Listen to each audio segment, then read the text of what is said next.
પેલું આવ્યું હતું પ્રેમાનંદ સ્વામીનું 2 વાગે જે હતું ને બ્રાહ્મણમાં એ બંધ રહ્યું.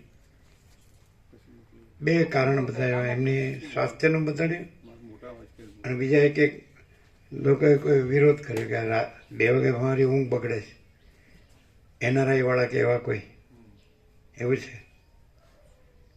સ્વાસ્થ્યનું તો છે, 2 વખત ડાયાલિસિસ થાય છે, કિડનીનું તો છે જ, પણ એવું એમના જે એ પ્રકાશ કરે છે એમાં એવું દેખાતું નથી. બધાને કાંઈ તકલીફ હોય કે વીકનેસ, એવું આનંદમાં જો એવું દેખાય. નામ જેવા જ ગુણ છે, પ્રેમ આનંદ. તો ભાવમાં જ હોય, પ્રેમમાં જ હોય, આનંદમાં જ હોય. પણ હવે એમ કે 2 વાગે ચાલવાનું નહીં. અંદર લાખો કરોડો લોકો એને માને છે, એટલે કારણ કે એનું બધું પોઝિટિવ છે, વિધેયાત્મક છે ને. ભગવાન સિવાય બીજી વાત નહીં, ભગવાનના નામ સિવાય બીજી વાત નહીં. અને પછી તત્વબોધ બધો જાણે છે, વેદો, ઉપનિષદો, બધું, ભાગવત, રામાયણ બધું છે ને. આ બધા આવે છે દેશ વિદેશમાંથી. અને એમાં આ પ્રકાશમાં શું ડિફરન્સ? એટલે રાગદ્વેષ ગ્રંથિ પૂર્વગ્રહ વગર.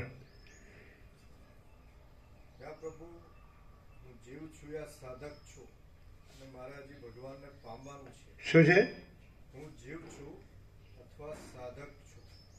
સાધક.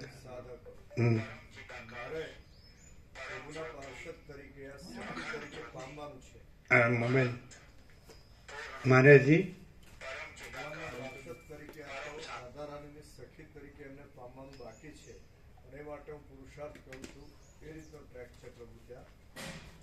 સ્વયં પ્રકાશ છે, જેમાં સ્વયં પ્રકાશ સિવાય બીજું કઈ સંભવતું જ નથી, કોઈ જન્મ જ નથી. એને શું મારે હજી ભગવાનને પામવાના છે, શું બાકી છે.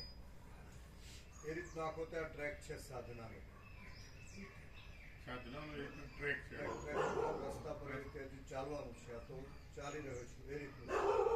ત્યારે અહીંયા પ્રભુ સ્વયં પ્રકાશ છે, એ પોતે જાણે જ છે, આ બધું જ જાણે છે કે સ્વયં પ્રકાશ બ્રહ્મ છે, એમાં બીજું કાંઈ નથી. અને જ્ઞાનીનું જાણે છે અને ભક્તનું જાણે છે. અને એમ જાણે છે કે જ્ઞાની છે પોતે જુદું બ્રહ્મ નથી, પોતે જુદો નથી ને પોતે જ બ્રહ્મ છે, એમ પણ કે છે. તો પછી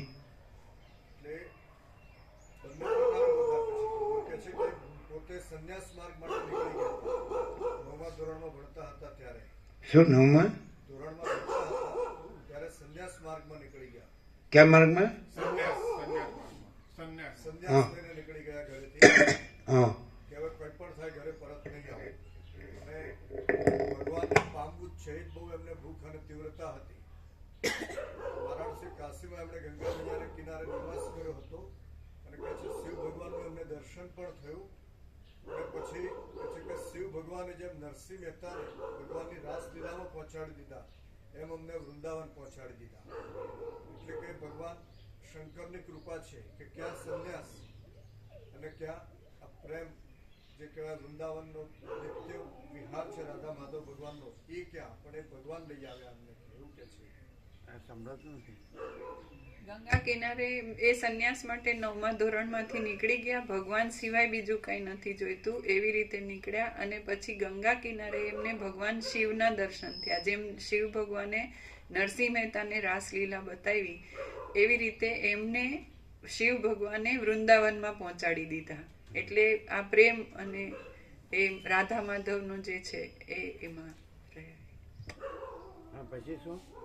એટલે એ રીતે પોતે કહે છે પ્રેમાનંદ બાબા, ને બંને પ્રકારે બોધ આપે છે. એમ પણ કહે છે કે ક્યાં તો જ્ઞાન, કાં તો ભક્તિ, કાં તો નિરાકારમાં વિલીન થઈ જાઓ, કાં તો ભગવાનના પાર્ષદે હતો આ રીતે રાધા રાણીના સખી થઈ જાઓ. એ રીતે બોધ કહે છે. એટલે એનો અર્થ એવો થાય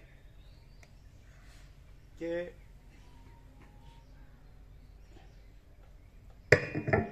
આ એપિયરન્સ સાપેક્ષ આપણે છીએ અને આ એપિયરન્સથી આપણે રિયાલિટી રહેવાનું પામવાનું છે, એ જાતનું છે ને. કે આપણે જ રિયાલિટી છે એવું પણ જ્ઞાનથી તો કે ને, ઉપનિષદોથી તો કે ને. આ એ કહે છે પણ એ ઓછું કહેતો હતો.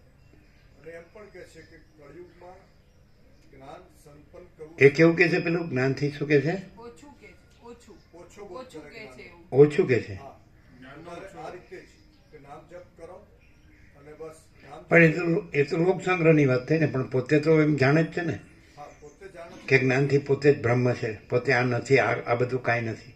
હા તો પછી પણ એ બોધ બંને રીતે કરે છે કવિ. એ તો લોક સંગ્રહ જ કહેવાય ને. તો પછી વોટ ઇઝ ધ ડિફરન્સ? આ પ્રકાશ ને એમાં શું ડિફરન્સ? એ ત્યાં પણ પ્રકાશ છે કે પોતે જ બ્રહ્મ છે, બધું બ્રહ્મ છે ને પોતે જ બ્રહ્મ છે ને પોતાનો આભાસ એ કાંઈ નથી ને બધો આભાસ કાંઈ નથી, આખો અને આખું બ્રહ્મ છે, એ પોતે જ છે. એક પ્રવચનમાં એમણે એવું કીધું હતું પ્રભુ કે પહેલા અમને એવું હતું એટલે અમે શિવોહમ, હું જ બ્રહ્મ છું એ માર્ગે નીકળ્યા હતા અને એક બ્રહ્મનિષ્ઠા અને ખૂબ એમાં જ, અને કે પછી ભગવાને આમાં લઈ આવ્યા એટલે હવે બસ અમને જે છે તે લાડલી જૂના સખી થવું છે અમારે બસ, અને હવે અમારી બુદ્ધિ આગળ ન ચાલે એવી ભગવાનને પ્રાર્થના છે એવું કે છે કે એ જે જ્ઞાન માર્ગે ભલે નીકળ્યા હતા પણ હવે ભગવાને જ્યાં મૂક્યા છે અને હવે અમારી જે નિષ્ઠા છે એ નિષ્ઠામાંથી અમે ચ્યુત ના થઈએ અને બસ આનથી હવે અમારી આગળ બુદ્ધિ ન ચાલે. આપણે કોઈ ભગવાનની ના નથી પડતા, આપણે કોઈ ભગવાનની ના નથી પડતા, તો પછી એ કેવો પ્રકાશ છે? હા, મહાચિદાકાશ, સ્વયં પ્રકાશ, સંપૂર્ણ પ્રકાશ, ચિદ ઘન, પરમ ચિદાકાશ, તેજમાં તેજ, જ્યોતિમાં જ્યોતિ, એના સિવાય બીજું નથી.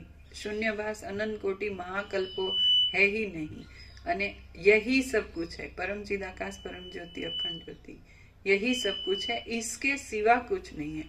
તો ભગવાનનું જે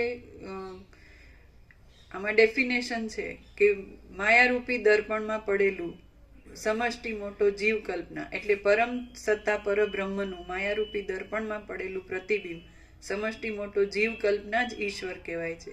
તો કોઈ પણ ભગવાનની કોઈ પણ પૂર્ણતા પામવા માટે કોઈ સાધક કંઈ કરતો હોય તો ધારો કે એ ભગવાનને સાક્ષાત અનુભવી લે છે, પણ તોય એ ભગવાનની જે કંઈ એટ્રીબ્યુટ્સ, ગુણ, આકાર, નામ, રૂપ, એવી બધી જે કલ્પનાઓ છે એ પરમ સત્તા પરબ્રહ્મમાં એ પ્રતિભાસ કાંઈ નથી. અને આ જે પ્રકાશ છે આખો પોતે જ છે અને પોતામાં પોતા સિવાય બીજું કાંઈ નથી. સ્વરૂપ કોઈ દિવસ ચ્યુત થતું નથી. એટલે શ્રદ્ધા, ભક્તિ, જ્ઞાનથી એને પામવું એ જે કંઈ છે એમાં દ્વૈત આવે, અને આ અખંડ તત્વ છે એમાં અદ્વૈત કહેવાપણું નથી. એટલે દ્વૈતપણું તો હોય જ ક્યાંથી? અદ્વૈત તો ઈશ્વરને કહે છે. ઈશ્વર પ્રતિભાસ, સૌથી મોટો પ્રતિભાસ એને ઈશ્વર કહે છે, એને અદ્વૈત કહે છે. એટલે આ પ્રકાશ એબ્સોલ્યુટ છે, આ પ્રકાશ છે એબ્સોલ્યુટ છે. અને બીજું કંઈ પણ આવે આ પ્રકાશ સિવાયનું તો એ કન્સેપ્ટ કે આભાસ કે પ્રતિભાસ કે એમાં એ અનાત્મામાં જાય, નથી આવતું એવું. એ વસ્તુ અલગ અસ્તિત્વ નથી, સત્તા છે, મહાસત્તા છે એમ. એ પરમ ચિદાકાશ, પરમ જ્યોતિ, અખંડ જ્યોતિ છે. તમે શું કહો? આ સ્વયં પ્રકાશ છે જેમાં કોઈ પ્રતિભાસ નથી, અને સ્વયં પ્રકાશ સિવાય બીજું કંઈ જ નથી. અને બીજા જે પણ માર્ગ હોય એ બધા સ્વયં પ્રકાશમાં પ્રતિભાસ છે, અને જ્યારે સ્વયં પ્રકાશ પ્રકાશ જ છે એ અહીંયાથી બોધ મળે છે તો પછી એમાં જ રહેવું અને એ જ થઈ જવું એ જ લક્ષ્ય હોવું જોઈએ. પણ બ્રહ્મમાં તો આવા કોઈ લક્ષ્ય કે માર્ગ છે જ નહીં. આભાસથી એમ કહેવાય કે એમાં રહેવું એ લક્ષ્ય છે, એવું છે. એ બધું પ્રતિભાસ જ આવ્યો, એ નથી. શું કહે છે? महाचिदाकाश ही महाचिदाकाश जो है सो है. महाचिदाकाश ऊपर कुछ नहीं, उसके सिवा कुछ नहीं, उसमें दूसरा कुछ नहीं, उसमें होता कुछ नहीं. महाचिदाकाश ही महाचिदाकाश जो है સો है. તો હું આ રહ્યો છું અને એ મારું લક્ષ્ય એ જ હોવું જોઈએ, એ જ રહેવું જોઈએ. તો એ રહી શકે? એ તો નથી જ રહ્યું છે. તો નથી જ રહ્યું છે ન રહી શકે, પણ છે જ રહ્યું છે, નથી રહ્યું જ નથી, છે જ નહીં.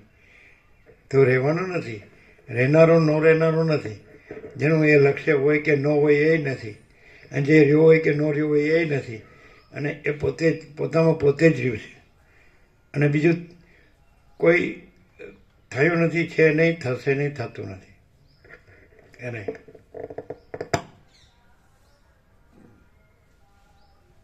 યસ